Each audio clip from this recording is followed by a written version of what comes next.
Every year, hundreds of new PlayStation games get released in Japan and Europe. Many of these games are chosen for licensing and distribution in North America. You're about to meet some of the people at PlayStation who search the world for the best games to import. You'll learn how that search is conducted and how an overseas game is made ready for North America in a process called localization. The search for new games starts here with PlayStation's manager of software licensing in the US. We basically comb our markets worldwide to find the best products that are available. We really don't restrict ourselves to US or Japan or Europe. We go all over the world. I have counterparts in London as well as in Japan, and each of those people have a group under them. Here in the US, 4 people report to me. We are responsible, our group is responsible for bringing in third-party developed software to be marketed under the first-party lineup. Basically, we are here to expand our PlayStation market, and we want very good games to be noticed. We have a very strong marketing and sales arm. We're here to provide that to any good game that deserves it. Last year, in the year 1997, we reviewed about 80 games or so.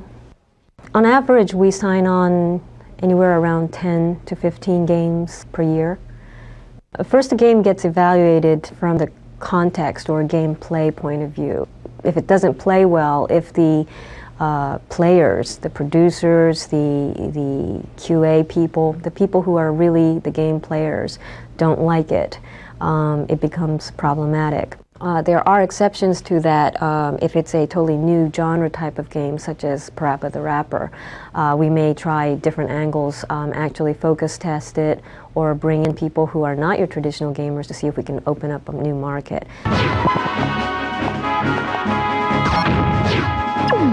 But in any event, we first look at the end user wants or desires.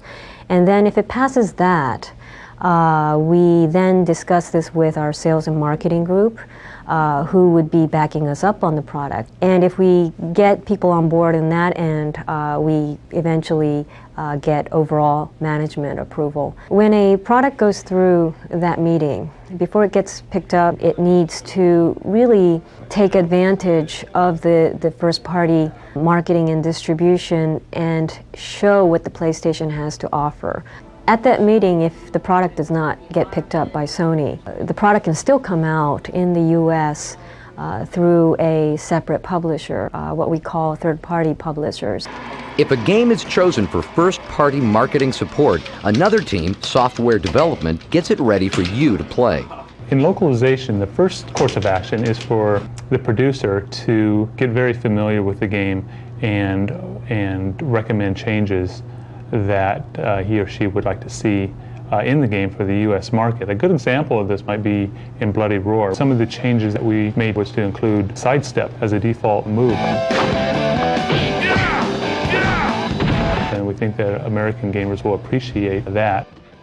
A game that might come over from Japan or Europe may be too difficult or too easy, and we will want to tune that difficulty by changing enemy AI, artificial intelligence, enemy difficulty. Corner the enemy as expected.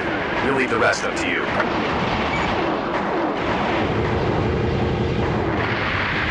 An example of where we did a graphic change was in Cool Borders 2. We changed the loading screens from a Japanese anime storytelling type of style to something that we felt was more cool and hip for the American audience. And in addition, we do the text changes, and some of the voiceover will change as well. Generally speaking, a localization effort can take roughly 3 months. Go! Get pumped up! Drop in and get 50 back! Yeah, The search for good new games from overseas never stops. You can help the search by giving these teams your input. I think the PlayStation Underground subscribers are very aware and knowledgeable about what's out there, and I would really love to get their help in trying to find products that have a wider range appeal to the American market.